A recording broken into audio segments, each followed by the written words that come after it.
Samantala, babiyahe papuntang Qatar si Vice President Sara Duterte ngayong pong araw. Ayon sa Office of the Vice President, makikipagkita ang bise sa Filipino community sa Qatar bukas, May 27.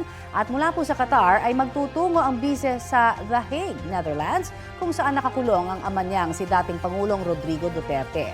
Bibisitahin niya ang ama sa International Criminal Court Detention Center sa May 30, June 2 at June 3. Makikiisa rin ang bise sa pagtitipon ng ilang Filipino community sa harap ng ICC Detention Center sa May 31. Nakatakdang bumalik sa Pilipinas si Vice President Duterte sa June 4. Isang araw yan matapos ang itinakdang pag-convene ng impeachment court ng Senado sa June 3.